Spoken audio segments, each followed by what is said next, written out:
जय हिंद दोस्तों। जैसा कि आप सभी छात्रों को पता है कि इस क्लास में हम लोग क्या कर रहे हैं, पार्ट 2 के इम्पोर्टेंट डेरिवेशन को हल कर रहे हैं। जितनी भी ये सीरीज चल रही है, इस सीरीज में हम लोग क्या पढ़ रहे हैं, तो सारे के सारे इंपॉर्टेंट डेरिवेशन हल कर रहे हैं। और सीरीज क्या है, तो आपको डेरिवेशन को डर को क्या करना है, खत्म करना है। ठीक है, तो चलते हैं। क्या है, वैद्युत द्विध्रुव के कारण निरक्षीय स्थिति में किसी बिंदु पर वैद्युत विभव निकालना है।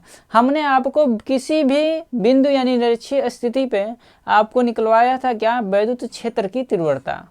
तो सेम फिगर यहाँ पे भी बनाना है। किसी भी डेरिवेशन में आपको फिगर बनाना है। पहले फिगर जैसे ही बन जाए तो उस फिगर के बारे में आपको क्या करना है, लिख देना है। जैसे बनाया है वैसे ही आपको लिख देना है। कोई किताबी भाषा रटना नहीं है, ठीक है ना। तो पहले फिगर देखते हैं। देखिए, पहले फिगर हम बनाते हैं। सबसे पहले क्या बात बोला है, वैद्युत द्विध्रुव। तो पहले वैद्युत द्विध्रुव हमने बताया है कि वैद्युत द्विध्रुव क्या होता है। तो आप कहोगे सर वैद्युत द्विध्रुव ऐसा होता है जिस पे दो आवेश होते हैं और दोनों आवेश क्या होते हैं, तो विपरीत होते हैं। क्या होते हैं, परिमाण, उनके परिमाण जो होता है वो क्या होता है, समान होता है, लेकिन उसकी प्रकृति क्या होती है, अलग। प्रकृति का मतलब होता है एक धन आवेश होगा तो एक ऋण आवेश होगा। ठीक है, तो ये आपके क्या हो गए, दोनों आवेश होंगे और इसका मध्य बिंदु हम क्या मान लेते हैं, तो O मान लिया। और यहाँ से यहाँ तक की दूरी आपको L पता है, हर बार हम बताते हैं। और ये यहाँ से यहाँ तक, अगर इसे हम A दे दें और इसे हम क्या दे दें, B दे दें, B बिंदु, तो O से B तक की दूरी L और O से L तक की, O से A तक की, सॉरी O से A तक की दूरी L है। और टोटल दूरी का है तो आप कहोगे सर 2L होती है। टोटल दूरी जो होती है वो क्या होती है, तो आप कहोगे सर 2L होती है। कितनी होती है, तो 2L होती है। क्लियर है। हम क्या करना है, निरक्षीय स्थिति का मतलब क्या है, हम बिंदु O से क्या कर रहे हैं, इसके अक्ष पे नहीं, इसके बिना अक्ष पे, तो कहाँ निकाल देते हैं, हम क्या कर ले रहे हैं, इससे सीधा लाइन खींचो। ठीक है, देखिए सीधा लाइन खींचना है। ऐसे आपको क्या कर लेना है, सीधा लाइन हमने मान लो यहाँ पे खींच दिया। कितना है इसकी लंबाई, तो हमने माना है बिंदु O से R दूरी पर एक बिंदु क्या है, P है, और इस बिंदु P पे क्या निकालना है, तो वैद्युत विभव यानी V का मान निकालना है। ये आपका क्या हो गया, निरक्षीय स्थिति हो गया। तो पहले इसको मिला दो यहाँ से, फिर इसको ऐसे मिला दो। क्लियर है। सेम फिगर बनाना है आपको पेपर में, कोई दिक्कत नहीं है। ऐसे फिगर जैसे निरक्षीय का आ जाए तो ऐसे एक त्रिभुज नुमा आपको फिगर बना देना है, बहुत आसान है।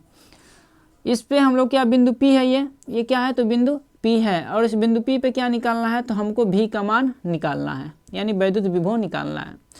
अच्छा, अगर हम बोलें कि यहाँ से यहाँ तक की दूरी कितनी होगी, तो हम वहाँ पे निकलवाए थे आपको कितना, तो आपको याद होना चाहिए रूट में R² प्लस में L²। बहुत बच्चों को दिक्कत होगा, तो अभी हम आपको निकाल कर भी दिखा देते हैं कैसे वहाँ पे निकाला था।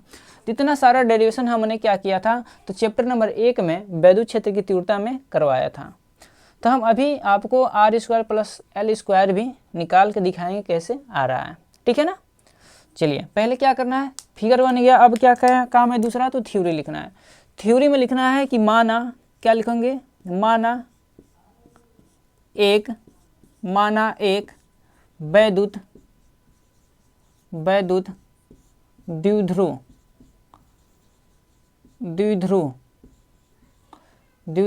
AB है, जिसके एक मिनट रुक जाइए, फोन आ रहा है।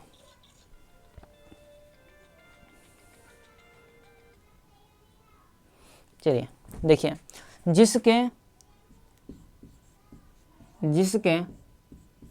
बिंदु A पर प्लस Q आवेश। देखो, ये थ्योरी अगर नहीं लिखना है तो डेरिवेशन मात्र 2 से 3 मिनट का है। जिसके बिंदु A पर प्लस Q आवेश तथा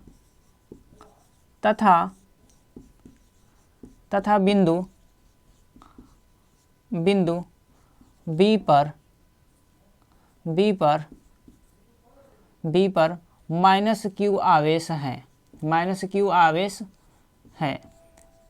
क्लियर है। जो हम बोल रहे हैं कि एक वैद्युत द्विध्रुव AB है, जिसके बिंदु A पर प्लस Q, बिंदु B पे माइनस Q आवेश है। देखो, हम थ्योरी लिखना भी आपको सिखा रहे हैं। जिसके मध्य बिंदु लिखना है, जिसके मध्य बिंदु मध्य बिंदु ओ से, जिसके मध्य बिंदु ओ से आर दूरी पर एक बिंदु P है, एक बिंदु P है, जिस पर, या लिख लेना जहाँ पे, क्या लिखना, जहाँ पर बिंदु P है, जहाँ पर विद्युत विभव क्या करनी है, तो लिखोगे ज्ञात करना है। क्लियर है आपको? जी सर। हम आपको ये r² + l² निकालना आपको सिखा देते हैं। यहाँ पे देखो ये क्या है, एक त्रिभुज है, आप कोई भी त्रिभुज ले लो, ये त्रिभुज ले लो या ये त्रिभुज ले लो, कोई एक ले लो। तो हमने क्या किया, एक ये त्रिभुज ले लिया, क्या है तो कहोगे सर O, और ये B, और ये क्या है तो आप कहोगे सर P है। ये 90 डिग्री है, ये क्या है 90 डिग्री, यहाँ पे थीटा कोण बनेगा, यहाँ पे भी थीटा ही कोण बनेगा, क्योंकि इस त्रिभुज में भी जो ये कोण है ना वो भी 90 डिग्री है। ये दोनों कोण क्या होंगे तो सेम कोण यहाँ पे आंतरित करेंगे, इसलिए समरूप त्रिभुज हो जाते हैं। ठीक है ना? तब हम क्या करेंगे, यहाँ पे ये आपका पाइथागोरस प्रमेय लगाएंगे। तो ये जो दूरी है आप कहोगे सर r है, और यहाँ से यहाँ तक की जो दूरी है O से B तक की, वो कहोगे सर L है।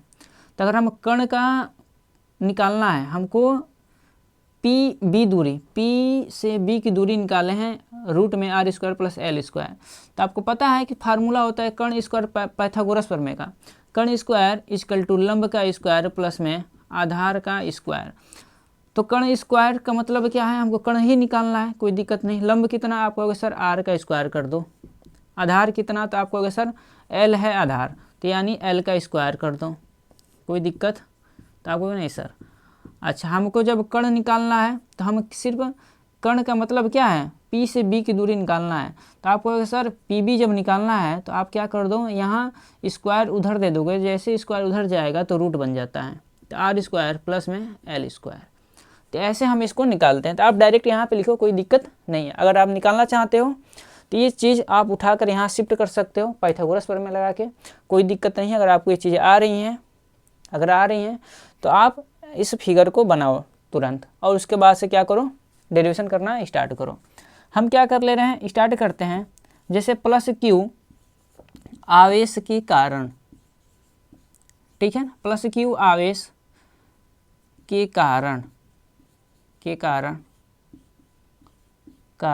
वैद्युत विभव क्या है, तो विद्युत क्या है, गलती हो रहा है भैया, विद्युत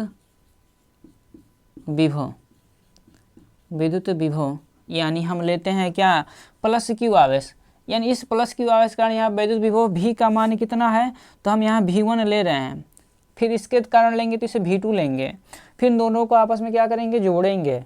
तो V1 = 1/4 पाई एप्सिलॉन नॉट, और यहाँ पर होता है +q है, +q आवेश के कारण है तो यहाँ पे प्लस लगाओ, और बटे में कितनी दूरी, तो आप कहोगे सर यहाँ पे r होता है फार्मूले में, लेकिन r यहाँ से यहाँ तक की दूरी कितनी है, तो दोनों दूरी क्या है, समान है। तो हम कोई भी दूरी उठाकर ले लेते हैं यहाँ पे।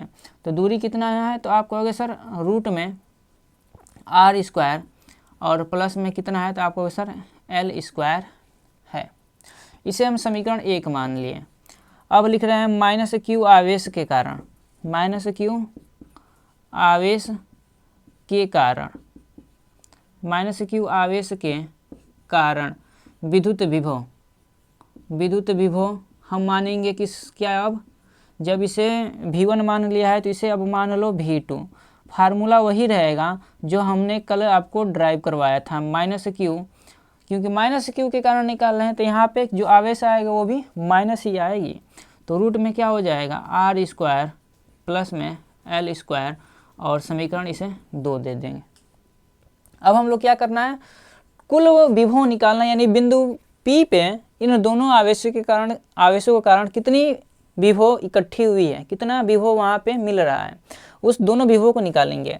तो हम क्या करते हैं, इसको अब इरेज कर देते हैं इतना, ठीक है। अब देखिए देखिए बहुत ही इजी डेरिवेशन है, सबसे इजी डेरिवेशन है ये। देखिए तो आप लिखो कुल विभव या कुल परिणामी विभव लिख लो, कुल परिणामी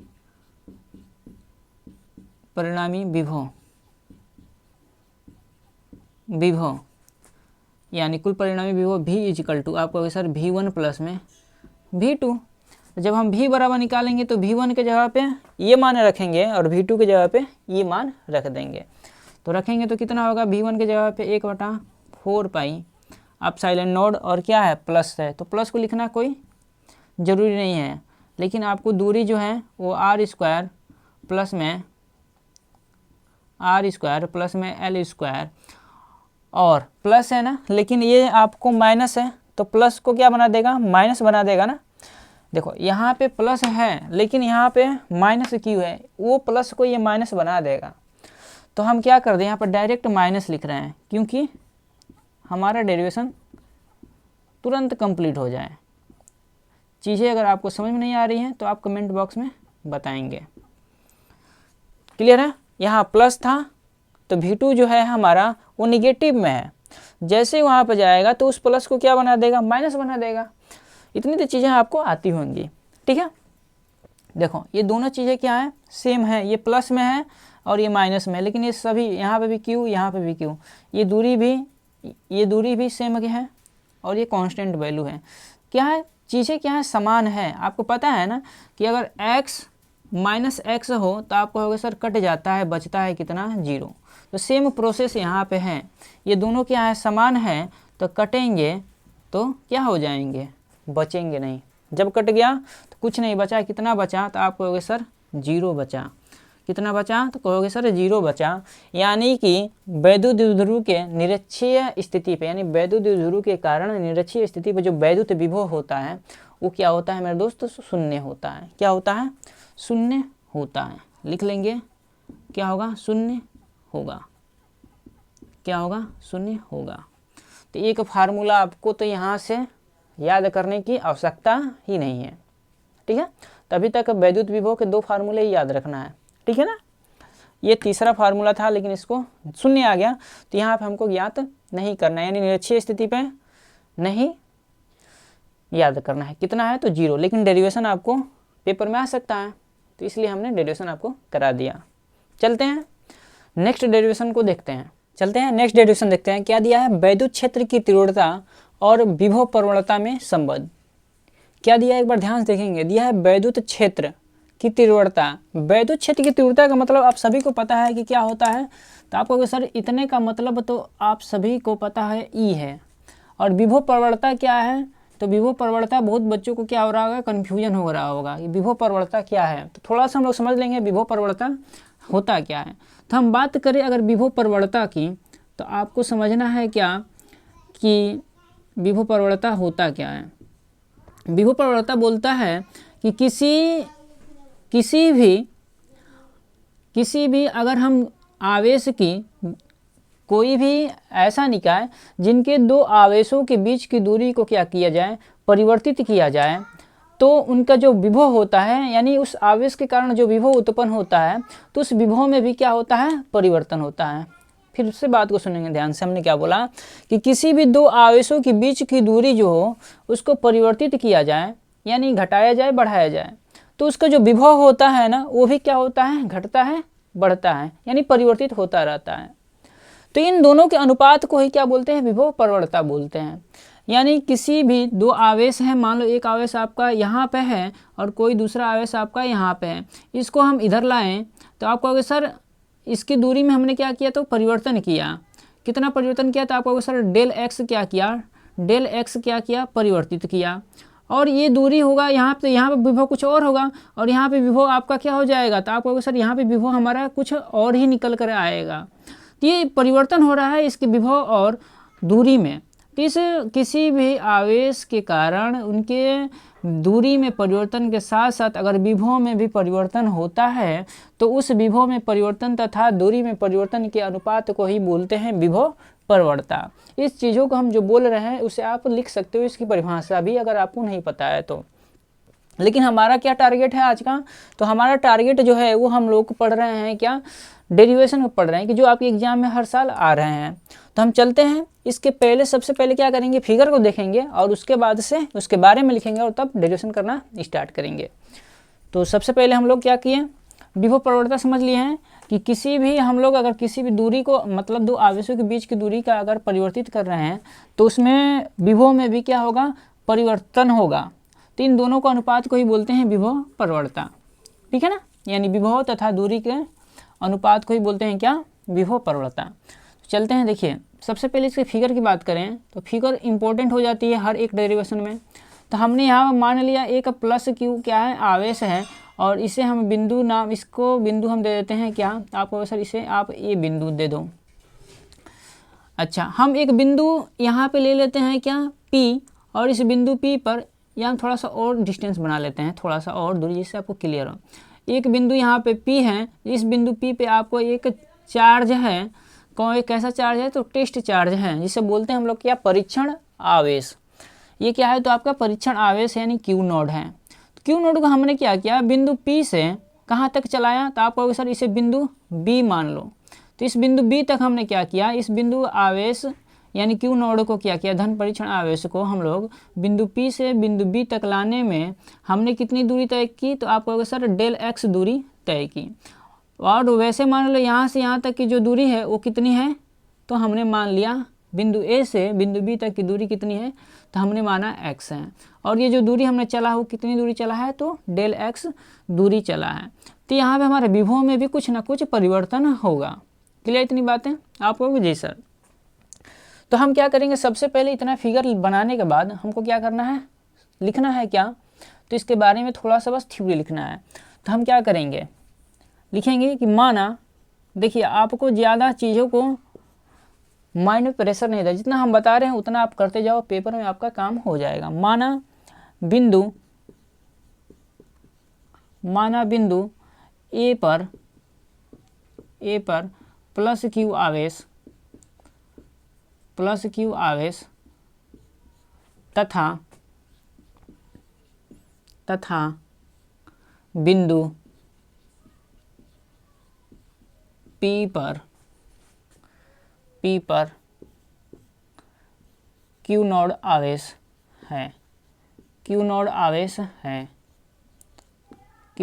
आवेश है, जिसे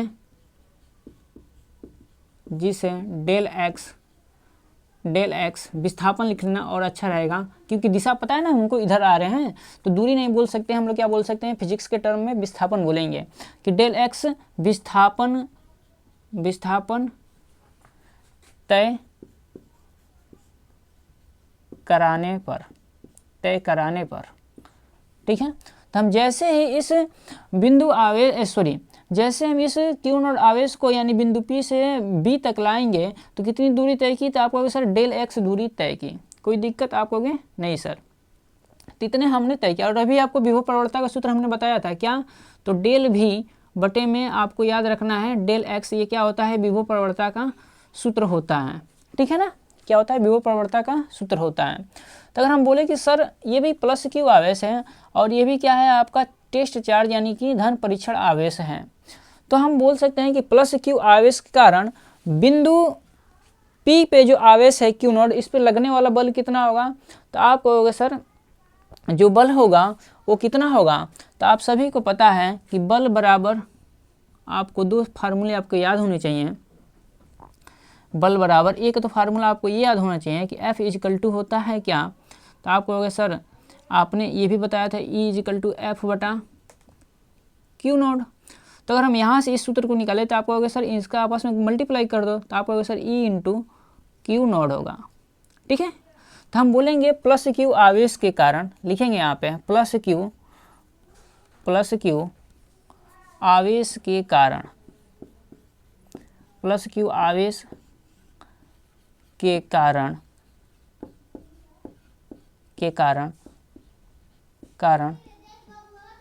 यहाँ पर लिख लेना, कारण क्यू नोड आवेश पर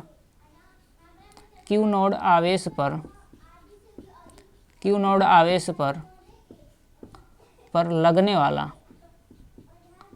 लगने वाला बल बराबर आप कहोगे सर F इजिकल टू, तो लिख दें E इंटू क्यू नॉट। ये कहाँ से सूत्र लिया हमने? वैद्युत क्षेत्र की तीव्रता से सूत्र ये निकाला है। तो क्या हो जाएगा F is equal to E into Q naught, क्योंकि आपको पता है ना कि यहाँ पे हमारा वैद्युत क्षेत्र भी है। तो वैद्युत क्षेत्र आपको पता है कि प्लस जो क्यू आवेश होता है, इसके कारण वैद्युत क्षेत्र की तीव्रता क्या होती है? बाहर की तरफ होती है। तो हमने यहाँ पे भी आपको दर्शा दिया। क्या कर दिया? दर्शा दिया कि प्लस क्यू आवेश के कारण जो वैद्युत क्षेत्र की तीव्रता क्या है, तो वो बाहर की तरफ है। इसलिए जो सूत्र होगा, बल जो लगेगा वो क्या होगा? E इंटू क्यू नॉट लगेगा। क्लियर इतनी? इसे हम समीकरण क्या मान लेते हैं? 1 मान लेते हैं। अब क्या करेंगे हम लोग, अगर हम इस क्यू नॉट आवेश को इतनी दूरी तय कराएंगे तो कहोगे सर कुछ ना कुछ कार्य भी करना पड़ेगा। जब हम आवेश को एक स्थान से दूसरे स्थान तक लाते हैं वैद्युत क्षेत्र में, तो क्या होता है? कुछ ना कुछ कार्य करना पड़ता है। तो कौन सा कार्य करना पड़ेगा? तो आपको सर W इजिकल टू क्या होगा? तो आप कहोगे सर F इंटू डी होता है। डी मतलब क्या होता है? विस्थापन होता है। तो आप कहोगे सर यहाँ पे विस्थापन कुछ और है, विस्थापन कितना हो रहा है? तो आप कहोगे सर विस्थापन डेल एक्स हो रहा है। तो हम ये सूत्र लगाएंगे, यहाँ पे क्या लगाएंगे? ये सूत्र लगाएंगे। तो लिखेंगे सबसे पहले क्या कि क्यू नॉट आवेश को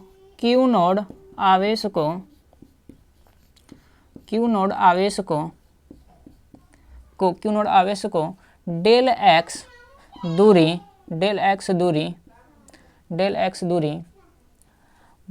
एक्स दूरी। अब कहो सर कि ये जो प्लस क्यू आवेश है और ये भी आपका क्यू नॉट, वो भी क्या है? धन परीक्षण आवेश है। दोनों पॉजिटिव हैं। तो बल जो लगेगा ना, वो कैसा बल लगेगा? तो प्रतिकर्षण बल लगेगा। और प्रतिकर्षण बल क्या करता है? तो क्या करता है? एक दूसरे को दूर भेजेगा, न कि पास लाएगा। लेकिन हम क्या कर रहे हैं? इसको पास लेकर आ रहे हैं। जैसे पास लाएंगे तो माइनस हमको लगाना पड़ेगा, क्योंकि हम क्या करें? इससे बल के अपोजिट काम कर रहे हैं। जब अपोजिट काम करेंगे तो हम लोग क्या लगाना पड़ेगा? माइनस चिन्ह लगाना पड़ेगा। तो क्यू नॉट आवेश को डेल एक्स दूरी बल के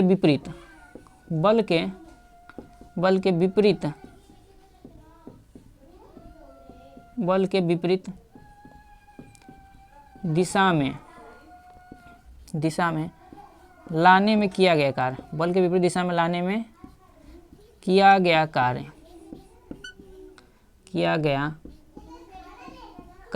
तो आप कहोगे सर किया गया कार्य जो होगा वो होगा क्या? आप कहोगे लेकिन जब हम दूरी थोड़ी सी तय करा रहे हैं तो काम भी थोड़ा होगा। तो इसलिए हम यहाँ पर डेल W लिख रहे हैं और F इंटू क्या लेंगे? डेल एक्स लेंगे। लेकिन यहाँ पे हम माइनस लगाएंगे। क्यों? क्योंकि जो हमारा बल है ना, वो क्या है? तो हम बल के विपरीत दिशा में चल रहे हैं। इसलिए यहाँ पे जो हमारा साइन आएगा वो पॉजिटिव नहीं आएगा, क्या आएगा? निगेटिव आएगा। ठीक है। तो हम क्या कर ले, इसे समीकरण 2 मान लेते हैं और समीकरण 1 का मान समीकरण 2 में रखने पर यहाँ पर लिख लेंगे। वैसे समीकरण 1 का मान समीकरण 1 लिख लेंगे यहाँ पे। ये ऐसे समीकरण 1 से क्या हो जाएगा? Del W is equal to minus F के जवाब कितना रखेंगे? ये रखेंगे E इंटू क्यू नॉट और इंटू में डेल एक्स। अच्छा, हम इस क्यू नॉट को क्या कर रहे हैं? इधर है तो इसको इस साइड लेकर आएंगे। जैसे इसको इधर लेकर आएंगे तो आपको sir del W is equal to हो जाएगा क्या? तो क्यू नॉट हो जाएगा इजिकल टू इधर बच जाएगा E इंटू डेल एक्स बचेगा। क्या बचेगा? E इंटू डेल एक्स बचेगा। अगर हम बात करें इधर यहाँ पे कि जो डेल एक्स होता है वो क्या है? विस्थापन है। और आपको हम कल बताया था कि V बराबर होता है W बटा Q, यानी कि एकांक आवेश को अनंत से लाने में किया गया कार्य ही क्या कहलाता है? विभव कहलाता है। अगर हम जब काम थोड़ा सा करेंगे तो विभव भी क्या होगा? थोड़ा सा ही होगा। तो यहाँ पर जब हम मतलब थोड़ा सा काम का मतलब क्या है? काम जब दूरी हमने थोड़ी सी तय की तो काम भी थोड़ा सा होगा। जब काम थोड़ा सा होगा तो वोल्टेज भी जो उत्पन्न होगी, विभव जो उत्पन्न होगी, वो भी क्या होगी? थोड़ी सी होगी। और डेल V का मतलब हम यहाँ पर लेंगे क्या? वोल्टेज के परिवर्तन से। तो डेल W बटा में डेल W बटा में क्यू नॉट इजिकल टू लिखेंगे हम लोग क्या अब? तो आप कहोगे सर आप लिखिए, आप डेल V लिखिए। क्या लिखिए? डेल V, चूँकि हम यहाँ पे लिख दे रहे हैं। ठीक है, क्या लिख दे रहे हैं कि del W is equal to Q naught is equal to del V। तब तब हम क्या ले लें, इसके जगह पर रख ले मान। तो आपको सर डेल भी रख दो और is equal to E into del x रख दो। डेल एक्स का इधर हम गुणा में है, इधर गुणा में इधर लाएंगे तो आपको सर भाग हो जाएगा। तो डेल एक्स हो गया, इधर हो गया आपका ई। और यही क्या होता है, लेकिन एक मिनट, माइनस हमारा चिन्ह यहाँ पे छूट गया है, तो माइनस हमको छोड़ना नहीं है, ठीक है ना, माइनस छोड़ना नहीं, क्योंकि माइनस है ना, तो एफ का तो मान रखेंगे, लेकिन माइनस हमारा रहेगा यहाँ पे, तो माइनस हमने यहाँ पे लगा दिया। यहाँ माइनस है तो हम क्या करते हैं, इस माइनस को इधर भी ट्रांसफ़र कर सकते हैं। आप कहोगे सर ठीक है, या हम इसको ऐसे भी लिख सकते हैं, ई इजिकल टू, आप यहाँ तक भी करके छोड़ दो, कोई दिक्कत नहीं है, या ई इजिकल टू आप माइनस डेल भी बटा में डेल एक्स भी लिख सकते हो। दोनों में से कोई एक लिखो, कोई दिक्कत नहीं है। तो आप कहोगे सर यहाँ पे जो आपका ई है वो क्या है, वैद्युत क्षेत्र की तीव्रता है। यहाँ पे क्या है, आप कहोगे सर ये क्या है, तो वैद्युत क्षेत्र है, वैद्युत क्षेत्र की तीव्रता है, की तीव्रता है। और ये जो है वो क्या है, तो आप कहोगे सर विभव प्रवणता है। क्या है, विभव प्रवणता है। और हमको क्या करना था, यही सिद्ध करना था। तो ये क्या हो गया, आपका प्रूव्ड हो गया ना, ये क्या हो गया, हमने सिद्ध कर दिया। तो आपको पेपर में इतना काम करना है और बहुत ईजी है, करोगे तो आपसे 2 से 3 मिनट लगेंगे मुश्किल से। फिगर बस बनाना आप जान जाओ, बाकी सारी चीज़ें आपके लिए ईजी हैं, ठीक है ना। बस विभव प्रवणता हमने बताया, विभव प्रवणता क्या होता है, तो विभव में परिवर्तन के साथ साथ, यानी कि दूरी में परिवर्तन के साथ साथ अगर विभव में परिवर्तन हो रहा है तो उसके अनुपात को ही बोलते हैं विभव प्रवणता, ठीक है ना। तो चलते हैं हम लोग नेक्स्ट जो डेरिवेशन है उसको देखते हैं, ठीक है। और चीज़ें अगर आपको समझ में आ रही हैं तो साथ साथ शेयर भी करेंगे अपने मित्रों के साथ। एक और इम्पोर्टेंट डेरिवेशन की तरफ, जो तीसरा डेरिवेशन है आज के जो क्लास का, वो क्या है, वैद्युत स्थितिज ऊर्जा का। यानी वैद्युत स्थितिज ऊर्जा एक इम्पोर्टेंट डेरिवेशन है और एक अच्छा कंसेप्ट भी है, आपको आना चाहिए, ठीक है। तो वैद्युत स्थितिज ऊर्जा क्या होता है, इसको हम लोग देख लेते हैं। सबसे पहले हमने बोला है कि आपको फिगर तो बनाना आना चाहिए। अगर आपको फिगर बनाना नहीं आता है तो फिर आप उसके बारे में लिख नहीं पाओगे। तो हमने बोला है क्या, यहाँ हमने मान लिया प्लस क्यू आवेश, और यहाँ पे हमने फिर एक आवेश कोई कैसा भी हमने मान लिया, यहाँ पे Q1 आवेश ले लो, कोई दिक्कत नहीं है। और यहाँ पे हमने क्या ले लिया, Q2 आवेश ले लो, कोई दिक्कत नहीं है। आप प्लस लो, कोई माइनस लो, कोई दिक्कत नहीं है। हमने यहाँ पे वैद्युत द्विध्रुव नहीं लेना है। हमने क्या किया कि एक Q1 आवेश लिया, एक Q2 आवेश लिया, ठीक है ना। इसको बिंदु हम A दिए और इसको बिंदु B दिए, और इन दोनों के बीच की दूरी कुछ ना कुछ होगी। तो हमने मान लिया इन दोनों के बीच की दूरी कितनी है, तो आप कहोगे सर R मान लो। तो हमने मान लिया इनकी दोनों के बीच की दूरी कितनी है, तो आप कहोगे सर R है। तो बस इतना सा फिगर बनाना है आपको, और कुछ काम नहीं करना है, ठीक है ना। तो लिखते हैं वैद्युत स्थितिज ऊर्जा क्या है, लिखेंगे 2 या 2 से अधिक, 2 या 2 से अधिक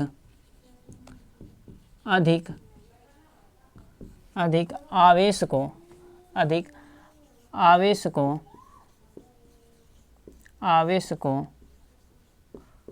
को अनंत से, कहाँ से, अनंत से पास पास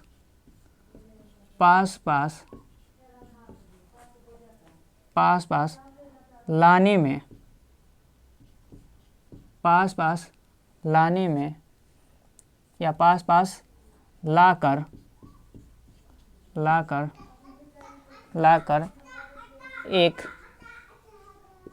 एक निकाय की, निकाय का मतलब होता है सिस्टम, ठीक है, नियम, तरीका, ठीक है ना। एक निकाय की रचना करने में, निकाय की रचना करने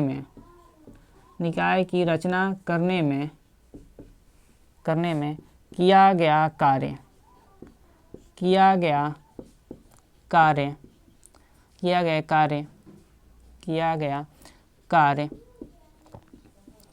को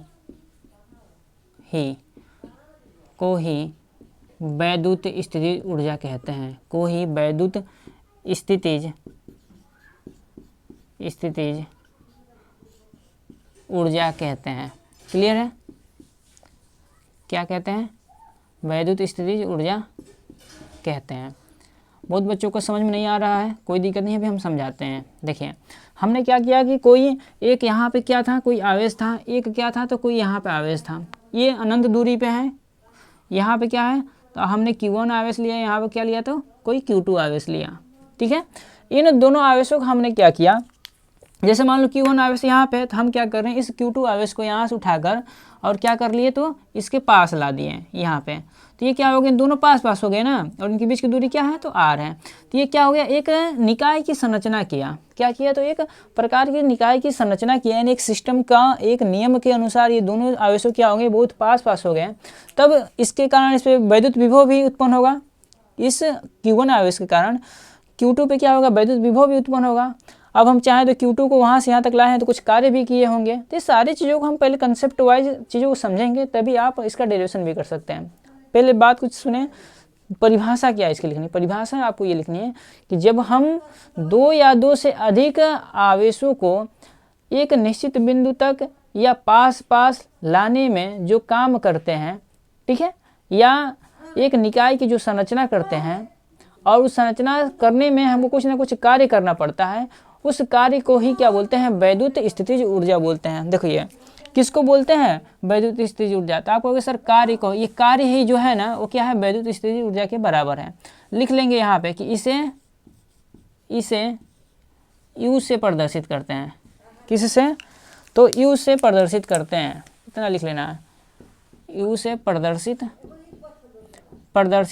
करते हैं। ठीक है ना, जो U होगा ना वो किसके बराबर होगा तो W के। तो सबसे पहले हमको क्या करना है, इस आवेश यानी Q2 आवेश को हम ला रहे हैं यहाँ से, इस बिंदु से यहाँ तक लाए तो Q2 आवेश को लाने में कुछ काम करना पड़ा। दूसरा कि इस Q1 के कारण इस Q2 पे विभव उत्पन्न हुआ। तो यही सारे दोनों कंसेप्ट के कारण हम क्या करेंगे, पहले विभव ज्ञात करेंगे, Q1 के कारण Q2 पे उत्पन्न विभव, फिर क्या करेंगे, इस Q2 को यहाँ तक लाने में जो कार्य किए थे वो कार्य भी निकालेंगे। और जैसे ही हमको कार्य पता चल जाएगा तो किसके बराबर हो जाएगा, स्थितिज ऊर्जा के बराबर हो जाएगा। तो सबसे पहले चलते हैं डेरिवेशन की तरफ, और बहुत इजी डेरिवेशन है ये। देखिए हमने क्या किया कि Q1 आवेश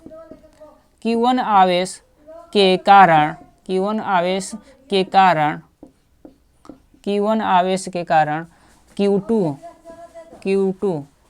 पर उत्पन्न विभव, आपको सर उत्पन्न विभव जो होता है वो होता है V=1/4πε0। और किसके कारण उत्पन्न, जिसके कारण उत्पन्न हो रहा है ना उसी को लिखेंगे यहाँ पे। तो Q1 के कारण उत्पन्न हो रहा है और बटे में क्या हो जाएगा R। ये सूत्र हमने आपको लिखवाया था वोल्टेज का कि V=1/4πε0 Q1 बटा में R। क्लियर इतनी बातें आपको? जी सर। दूसरी लाइन आपको लिखना है, हमने विभव ज्ञात कर ली, अब दूसरा काम है कार्य, यानी कितना काम किए हैं वो काम निकालना है हमको। तो Q2 आवेश के कारण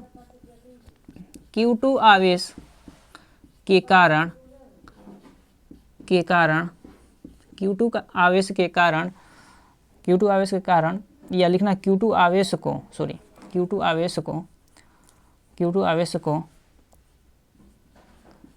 को अनंत से, कहाँ से, अनंत से लाने में किया गया कार्य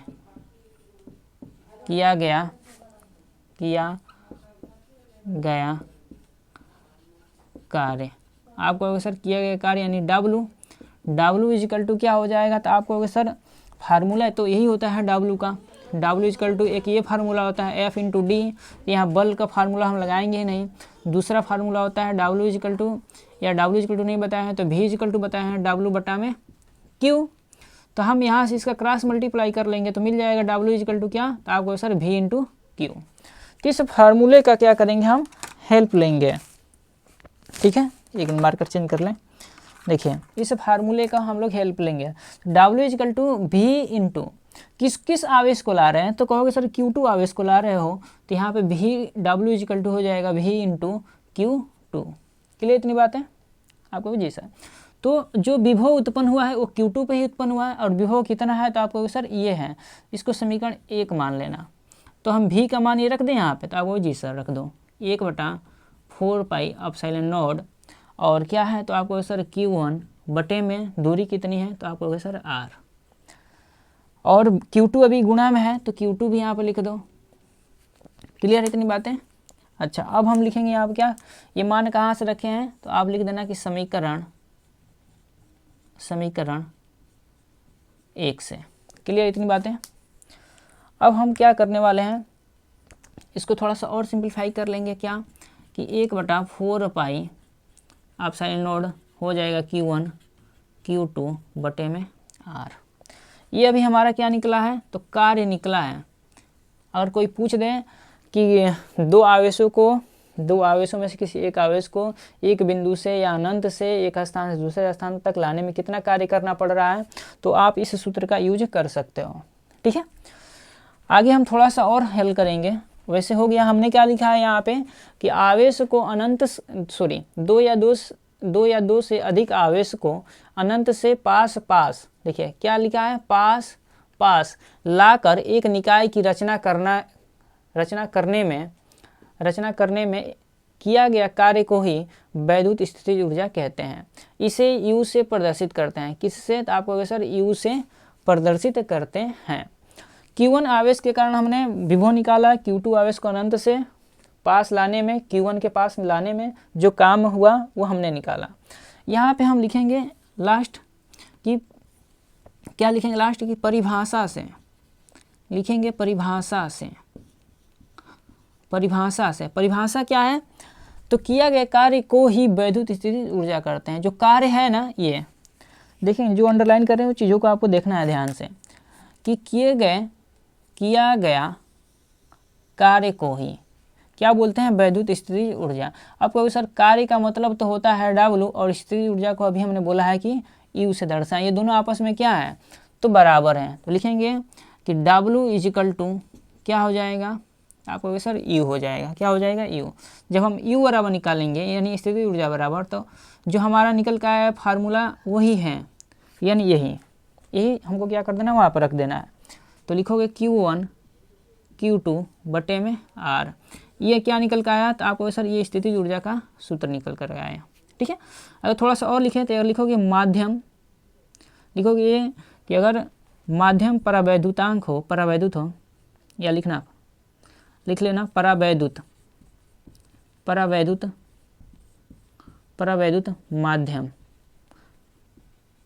माध्यम के लिए अगर कोई परावैद्युत माध्यम हो तब आपको क्या सूत्र लिखना है तो U = 1/4 पाई एप्सिलॉन नॉट और K क्या है तो आपको सर K परावैद्युत माध्यम है, या बोल सकते हो परावैद्युतांक है, इनटू Q1 Q2 और बटे में क्या है तो आपको सर R है। ठीक है ना, ये क्या है तो आपका स्थितिज ऊर्जा का क्या निकल कर आया, तो आप इसका डेरिवेशन हम लोग कर लिए। क्लियर इतनी बातें आपको? जी सर। तो ये क्या है तो ऊर्जा, इसकी मात्रक आपको लिख लेना है, जूल होती है। ठीक है ना, इसकी भी जो मात्रक होगी वो क्या होगी, जूल होगी। ठीक, इतनी चीज़ें आपको सबको पता होगी। तो ये भी डेरिवेशन क्या हो गया, कंप्लीट हो गया। अब हम लोग चलते हैं नेक्स्ट डेरिवेशन की तरफ। देखते हैं एक और ही इम्पोर्टेंट डेरिवेशन। आज का जो लास्ट डेरिवेशन है वो क्या है कि विलगित गोलीय चालक की वैद्युत धारिता। क्या है, विलगित गोलीय चालक की वैद्युत धारिता। गोलीय चालक की मतलब क्या होती है, आप सभी को चीज़ें पता होंगी कुछ, हम वैसा हमको बता देते हैं आपको। क्या होती है कि चालक क्या होता है तो आप कहोगे सर ऐसा पदार्थ जिसमें विद्युत धारा आसानी से प्रवाहित हो सके। दूसरी बात आपको बता दें, यहाँ पे एक टर्म यूज हो रहा है परावैद्युत यूज हो या परावैद्युतांक यूज हो, इन सबका लगभग आप मीनिंग यही याद करके रखेंगे कि परावैद्युत का मतलब एक ऐसा पदार्थ होता है जिसमें विद्युत धारा प्रवाहित न हो। इसमें जो धारा होगा वो क्या होगी, प्रवाहित होगी, और इसमें जो धारा होगी वो प्रवाहित नहीं होगी। ठीक है ना। अच्छा, दूसरी बात क्या है, वैद्युत धारिता। तो वैद्युत धारिता को थोड़ा हम लोग समझ लेते हैं यहाँ पे कि वैद्युत धारिता क्या होती है। तो वैद्युत धारिता का मतलब ये होता है मेरे दोस्त कि कोई भी एक ऐसा चालक जिस पे आवेश धारण करने की कितनी क्षमता है, यानी किसी भी चालक की आवेश वो कितना धारण कर ले रहा है, वही उसकी क्या कहलाती है, धारिता कहलाती है। धारिता को हम लोग बोलते हैं क्या, कैपेसिटी। क्या बोलते हैं, कैपेसिटी। बोलते हैं ना कि तुम्हारी कैपेसिटी कितनी है, तुम्हारी औकात कितनी है, तुम्हारी क्षमता कितनी है, ठीक है। तो वही बात है कि कोई चालक पदार्थ कितना आवेश धारण कर ले रहा है, वही उसकी क्या कहलाती है, तो कैपेसिटी कहलाती है, यानी कि धारिता कहलाती है। जैसे मान लो हमने एक चादर लिया, यानी ये क्या है, चादर जो भी है ना वो किसकी बनी है, तो आप कहोगे सर चालक है, यानी चालक पदार्थ है। चालक पदार्थ ही आवेश को धारण करेंगे। देखो जैसे हमने मान लिया कि यहाँ पे एक समान रूप से क्या किया, तो आवेश को क्या कर दिया, इस पर धारण करा दिया। तो आप कहोगे सर इस पर कितने आवेश धारण किया है ये चालक ने, तो आप कहोगे सर गिन लो, 1 2 3 4, 4 ये 4 8 12 16 और कितने हो गए, तो 16 4 20, ठीक है। काउंट कर लेंगे आप लोग कि इस पे धारण जितने आवेश हुए वो कितने हुए, तो आप कहोगे सर लगभग 20 आवेश इस चालक पदार्थ ने क्या किया है, आवेश को धारण किया है। तो इसकी धारिता कितनी होगी, तो आप कहोगे सर इसकी धारिता जो है वो कितनी है, तो 20 है। अगर हम बात करें और आपको एग्जाम्पल्स हैं, तो अगर मान लो कोई बाल्टी है, क्या है, कोई बाल्टी है, या मान लो क्या है, बाल्टी ही मान लो, तो अगर हम इसमें कहें कि इसमें जो आपका जो दूध है वो 5 लीटर ये दूध क्या कर रही है, धारण कर रही है, यानी इसके इस बाल्टी के अंदर जो है वो कितनी दूध आ रही है, तो आप कहोगे सर 5 लीटर दूध आ रहा है। कितना आ रहा है, तो आप कहोगे सर 5 लीटर दूध आ रहा है। तो ये इसकी क्या हो जाएगी, धारिता हो जाएगी, यानी कैपेसिटी हो जाएगी। इसकी कैपेसिटी कितनी है, तो 5 लीटर है। आप इससे 5 लीटर से अधिक डालोगे जैसे ही, तो ये उसको धारण नहीं करेगी, यानी इससे क्या हो जाएगा, बाहर की तरफ दूध गिरने लगेगा। तो ये इसकी धारिता है, समझ में आया। और अगर हम बात करें कि अगर इस 5 लीटर से कम डालें तो आप कहोगे सर 5 लीटर से कम डालोगे तो कोई दिक्कत नहीं है, उसे भी ये धारण कर लेगी। लेकिन जो इसकी मैक्सिमम धारिता है ना वो 5 ही लीटर है, 5 लीटर से अधिक नहीं धार सकते, नहीं उसमें रख सकते हैं। ये इसकी क्या कहलाती है, धारिता कहलाती है। ऐसे ही चालक जो पदार्थ होता है, इस चालक पदार्थ में आवेश कितना धारण कर रहा है। यहाँ पे तो हम दूध की बात कर रहे थे, यहाँ पे आवेश की बात करें कि ये आवेश कितना, जब कोई चालक पदार्थ कितनी आवेश धारण कर रहा है वही उसकी क्या कहलाती है, धारिता कहलाती है। बस इतना याद रखना है कि किसी भी चालक पदार्थ को आवेश धारण करने की क्षमता ही उसकी वैद्युत धारिता कहलाती है। अच्छा, वैद्युत धारिता जो होती है वो क्या होती है, आवेश जो होता है उसकी वो क्या होती है, विभव के समानुपाती होती है। और जब हम ये समानुपाती का चिन्ह हटाते हैं तो एक नियतांक आता है क्या, Q = C/V। और जब यहाँ से हम ये क्या है, C जो है ना वो क्या है, तो आपका एक नियतांक है, अनुक्रमानुपाती नियतांक है। अच्छा, जब हम C यहाँ से निकालते हैं ना तो क्या हो जाता है, जब C निकालेंगे तो एक सूत्र बनता है Q/V, और यही सूत्र का हम क्या करेंगे, यूज करने वाले हैं। इसी सूत्र का हम क्या करेंगे, तो यूज करने वाले हैं, ठीक है ना। तो चलते हैं हम लोग नेक्स्ट, यानी इसको इरेज करते हैं और क्या करते हैं, इस धारिता को हम लोग समझते हैं कि ये कितना विलगित गोलीय चालक हो तो कितना धारण, आवेश कितना धारण करेगा, इसको इरेज करते हैं। चलिए देखते हैं क्या है, बात कर रहा है विलगित गोलीय चालक की। तो हम सबसे पहले क्या करेंगे, सबसे पहले हमने बताया था कि कोई भी डेरिवेशन करो तो फिगर आप अवश्य बनाओ। तो हमने एक गोलीय चालक लिया और इस गोलीय चालक में हम क्या कर रहे हैं, तो एक समान आवेश क्या कर रहे हैं, तो वितरित कर रहे हैं। क्या कर रहे हैं, तो एक समान आवेश हम क्या कर रहे हैं, तो इस पर वितरित कर रहे हैं। तो इस पर हमने आवेश को वितरित करना, वितरित मतलब होता है बांटना। तो एक समान आवेश यहाँ पे क्या हो गए, इकट्ठे होते चले गए, चारों तरफ एक समान आवेश इकट्ठे हो रहे हैं। क्लियर है आपको, जी सर, ठीक है। ये एक समान रूप से इस विलगोलित जो आपका यानी विलगित जो गोलीय चालक हैं उस पर क्या है, तो ये आवेश क्या हो गए हैं, चारों तरफ से वितरित हो गए हैं। अगर बात करें कि इसकी त्रिज्या कितनी होगी, तो आप कहोगे सर इसकी जो त्रिज्या मान लो आप कैपिटल R मान लो, ठीक है। ये क्या था, जो एक गोला है, जो चालक है, गोलीय जो चालक है उसकी त्रिज्या कितनी है, तो आपको सर R है।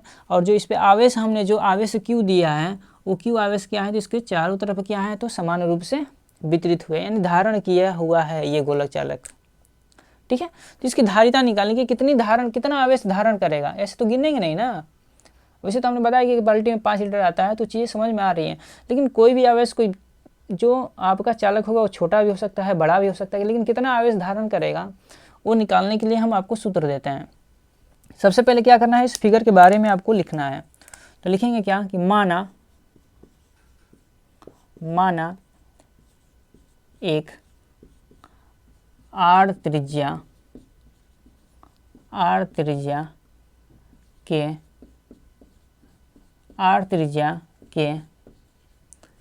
गोलीय चालक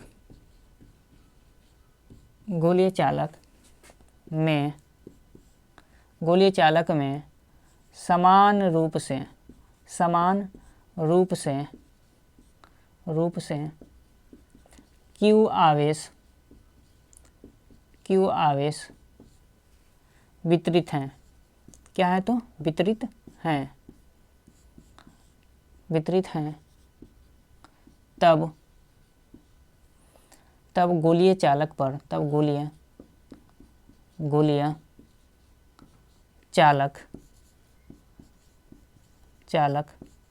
की धारिता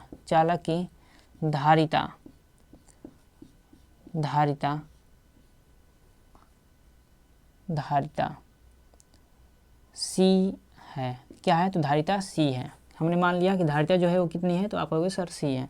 अभी हमने C बराबर सूत्र निकाला था, C = Q/V। इसी को ही बोलते हैं हम लोग क्या, कैपेसिटी, या बोल सकते हैं धारिता। क्या बोलेंगे? धारिता इसे बोलते हैं। क्लियर है इतनी बातें आपको? जी सर। हम सबसे पहले क्या कर रहे हैं, इस Q आवेश के कारण उत्पन्न विभव इस गोलीय चालक पर निकाल रहे हैं। तो लिखेंगे Q आवेश के कारण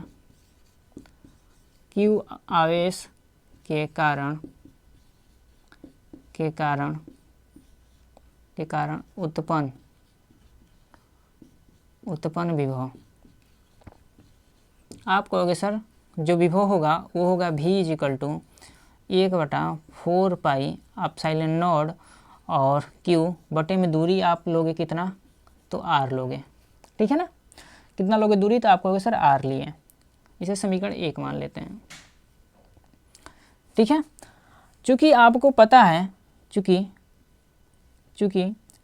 चालक यानी किसी भी चालक की धारिता जो होती है वो होती है C = Q/V। क्या होती है? C = Q/V। अगर हम इस C = Q/V पर हम क्या कर दें, इस V का मान यहाँ रखें, तो आप क्या करो, इसके बटे में V का मान रखोगे। तो Q बटा में V की जगह ये पूरा मान रखिए आप, 4πε0 × Q बटा में आप कहोगे सर R। तो आप सभी को पता है ये बटा में है, तो ये Q से Q कट जाएगा और बचेगा क्या, तो बचेगा आपको 1 बटा में, यहाँ तो कुछ नहीं बचा, और इसके नीचे बचेगा 4πε0 और R का गुणा कर दोगे तो आपको सर 4πε0 × R। अगर हम इसे और थोड़ा सा सॉल्व कर लें, तो इसको क्या, आपको पता है ना कि बटा का बटा है।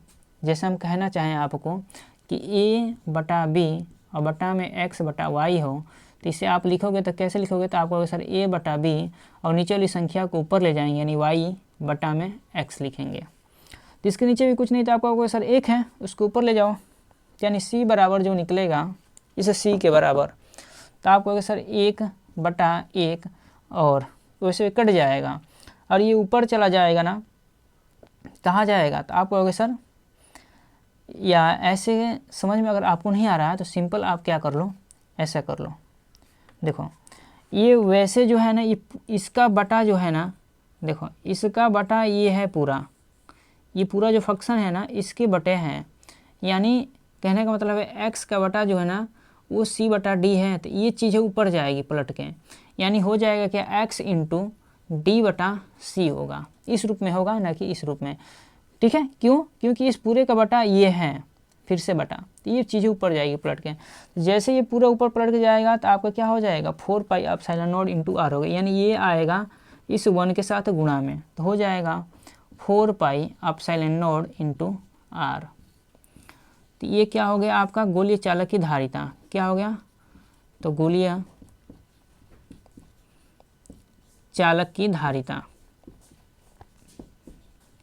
ठीक है, अच्छा, अब बात कर लेते हैं अगर माध्यम परावैद्युतांक हो, लिख लेना यदि माध्यम परावैद्युतांक हो या परावैद्युत, यदि माध्यम परावैद्युत हो, परावैद्युत मतलब ऐसा माध्यम है जिसमें विद्युत धारा प्रवाहित नहीं होता, उसी को बोलते हैं परावैद्युत पदार्थ, ठीक है। तो C = 4πε0 इंटू के और इंटू क्या हो जाएगा, R हो जाएगा, ठीक है ना। 4πε0 इंटू के इंटू R हो जाता है, जब के जो है आपका क्या है, परावैद्युत पदार्थ का ये माध्यम है, ठीक है ना। और अगर बात करें इसकी मात्रक की, तो मात्रक होती है क्या, फैरड होती हैं, क्या होती है, मात्रक जो होती हैं वो फैरड होती हैं। तो आज के लिए हम लोग इतना ही रखते हैं, और जिस भी टॉपिक पे आपको थोड़ा भी डाउट है तो आप कमेंट बॉक्स में अवश्य बताएंगे, उसको हम नेक्स्ट वीडियो में आपको क्लियर कर देंगे, ठीक है। तो आज के लिए इतना ही रखते हैं मेरे दोस्त, और आज के लिए आप सभी छात्रों का बहुत बहुत धन्यवाद।